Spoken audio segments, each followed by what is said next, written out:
ಯುವಕರನ್ನ ಯುವತಿಯರನ್ನ ಟಾರ್ಗೆಟ್ ಮಾಡಿ ನಮಗೆ ಗೊತ್ತಿಲ್ಲದಾಗೆ ಈ ರೀತಿಯ ಡ್ರಗ್ಸ್ ಗಳನ್ನ ಕೊಡ್ತಾರೆ. ಹಳೆ ಇದ್ರಲ್ಲಿ ಕೇಳ್ತಿದ್ವಿ ನಾವು, ಗಾಂಜಾ ಅಂತ ನಾವು ಕೇಳಿದಿರ ನಾವು? ಊರುಗಳಲ್ಲಿ ಇತ್ತು ಗಾಂಜಾ ಬೆಳೆಸ್ತಾರೆ, ಗಾಂಜಾ ಹೊಡಿತಾರೆ, ಆ ಊರ್ ಗಾಂಜಾ ಇದೆ ಅದು ಮೊದಲು ಕೇಳ್ತಿದ್ವಿ.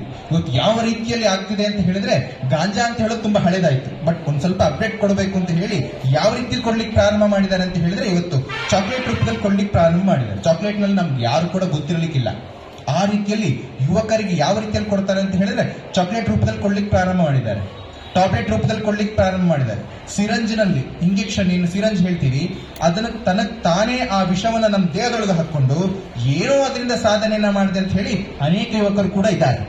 ಆ ರೀತಿಯಲ್ಲಿ ಹಂತದಲ್ಲೂ ಕೂಡ ಸುಲಭವಾಗಿ ಸಿಗಬೇಕು ಅನ್ನುವಂತಕ್ಕೋಸ್ಕರ ಈಸಿಯಾಗಿ ಇವತ್ತು ಹೈಸ್ಕೂಲ್ ನಿಂದ ಮೇಲ್ಪಟ್ಟಿರುವಂತ ಮಕ್ಕಳಿಗೆ ಸಿಗ್ತಾ ಇದೆ. ಇವತ್ತು ಕರ್ನಾಟಕದ ಪರಿಸ್ಥಿತಿ ಯಾವ ರೀತಿ ಇದೆ ಅಂತ ಹೇಳಿದ್ರೆ, ಕರ್ನಾಟಕದ ನಂಬರ್ 1 ಡ್ರಗ್ ಫ್ಯಾಕ್ಟರಿ ಎಲ್ಲಿದೆ ಅಂತ ಹೇಳಿದ್ರೆ ನಮ್ಮ ರಾಜಧಾನಿ ಬೆಂಗಳೂರಿನಲ್ಲಿದೆ. ಇವತ್ತು ಟಾರ್ಗೆಟ್ ಮಾಡಿದ್ದಾರೆ. ಬೆಂಗಳೂರಿನಿಂದ ಇವತ್ತು ಫ್ಯಾಕ್ಟರಿ ಆಗಿ ಬೆಂಗಳೂರಿಂದಲೇ ಕೇರಳಕ್ಕೆ ಬರ್ತಿರೋದು ಅಂತ ಯಾವ ರೀತಿಯಲ್ಲಿ ಹೋಗ್ಬೋದು ರಾಜಧಾನಿ. ಹಾಗಾಗಿ ಯುವಕರನ್ನ ಯುವತಿಯರನ್ನ ಟಾರ್ಗೆಟ್ ಮಾಡಿ ನಮಗೆ ಗೊತ್ತಿಲ್ಲದಾಗೆ ಈ ರೀತಿಯ ವಿಷಯವನ್ನ ನಮ್ಮ ದೇಹದೊಳಗೆ ಹಾಕಿ ನಾವು ಯಾವ ಕೆಲಸವನ್ನ ಮಾಡಬೇಕು ಅಂತಿದ್ದೀವಿ ದೇಶಕ್ಕೆ, ಯಾವ ಕೆಲಸವನ್ನ ಮಾಡಬೇಕು ಅಂತಿದ್ದೀವಿ ಸಮಾಜಕ್ಕೆ, ಯಾವ ಕೆಲಸವನ್ನ ಮಾಡಬೇಕು ಅಂತಿದ್ದೀವಿ ರಾಷ್ಟ್ರಕ್ಕೆ, ಅದು ಯಾವುದು ಕೂಡ ನಮಗೆ ಅರಿವಿಲ್ಲದೆ ನಾವು ಯಾವ ಕಡೆ ಗುರಿಯನ್ನು ಹೋಗಬೇಕು ಅದು ಕೂಡ ಅರಿವಿಲ್ಲದೆ ಇವತ್ತು ಯಾರೆಲ್ಲ ಡ್ರಗ್ಸ್ ಗಳನ್ನ ಕೊಡ್ತಾರೋ ಅವರೆಲ್ಲ ಭಯೋತ್ಪಾದಕರೇ.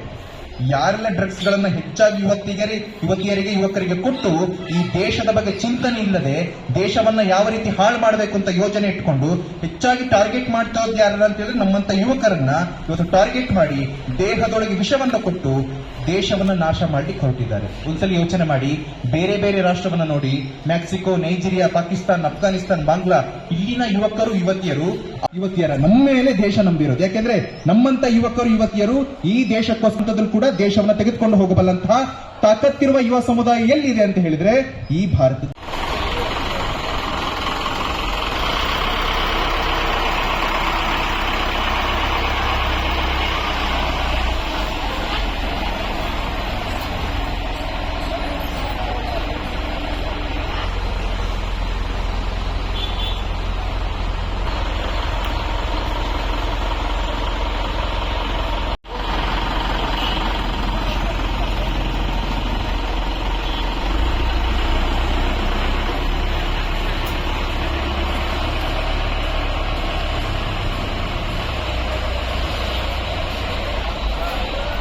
ಕೊಡಬೇಕು, ಸಮಾಜಕ್ಕೋಸ್ಕರ ಯಾವ ರೀತಿಯ ಬಲಿದಾನವನ್ನು ಕೊಡಬೇಕು, ರಾಷ್ಟ್ರದ ನಿರ್ಮಾಣಕ್ಕಾಗಿ ನನ್ನಿಂದ ಏನು ಪ್ರಯೋಜನ ಅಂತ ಹೇಳಿ ಈಗಿನ ಯುವಕರು ಒಂದಿಷ್ಟು ಒಳ್ಳೆಯ ಗುರಿ ಮತ್ತು ಸಾಧನೆಯತ್ತ ಹೋಗಿದ್ದೇ ಆದ್ರೆ ದೇಶ ಬಲಿಷ್ಠವಾಗಬೇಕು, ಸಮಾಜ ಬಲಿಷ್ಠ ಆಗಬೇಕು, ರಾಷ್ಟ್ರ ಕೂಡ ಬಲಿಷ್ಠ ಆಗಬೇಕು ಅಂತ ಅನ್ಕೊಂಡಿದ್ದ ನಾವು ಇವತ್ತು ಯಾರೋ ಮಾತನ್ನ ಕೇಳಿ ಕಾಲೇಜಿಂದ ಹೊರಗಡೆದನ್ನ ಡ್ರಗ್ಸ್ಗೋಸ್ಕರ ರೋಡ್ ನಾವು ಅಲ್ಲಿಗೆ ಬಲಿಯಾಗೋದಾ?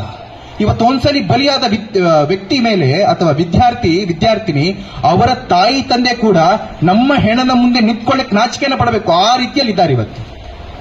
ಬೆಂಗಳೂರಿನಲ್ಲಿ 1-2 ವಾರದ ಹಿಂದೆ 58 ಕೋಟಿಯಷ್ಟು ದೊಡ್ಡ ಫ್ಯಾಕ್ಟರಿ, 58 ಕೋಟಿ ಡ್ರಗ್ಸ್ ನ ಫ್ಯಾಕ್ಟರಿ, ಯಾರು ಕೂಡ ಗೊತ್ತಿರಲಿಲ್ಲ. ನಮ್ಮ ಮೈಸೂರು ಮಹಾನಗರದಲ್ಲಿ 400 ಕೋಟಿ, ಎಷ್ಟು ಕೋಟಿ? 400 ಕೋಟಿ, ಯಾರು ಗೊತ್ತಿಲ್ಲ, ಅಲ್ಲಿ ನಮಗ್ ಗೊತ್ತಿಲ್ಲ, ಸ್ಥಳೀಯದವ್ರು ಗೊತ್ತಿಲ್ಲ, ಎಷ್ಟೋ ದಿನಗಳಾಗಿತ್ತು. ಕೊನೆಗೆ ಮಹಾರಾಷ್ಟ್ರ ಪೊಲೀಸರು ಏನೋ ಒಂದು ಬೇಟೆ ಆಡಿದ್ರು, ಮತ್ತೆ ಅಲ್ಲಿ ನೋಡಿದಾಗ ಮೈಸೂರು ಮಹಾನಗರ 400 ಕೋಟಿ ಎಷ್ಟಿದೆ ಅಂತ ನಗರದಲ್ಲೇ ಇದ್ದ ಮೇಲೆ ಇನ್ನು ಗ್ರಾಮಾಂತರಗಳಲ್ಲಿ ಎಷ್ಟಿರಬೇಡ.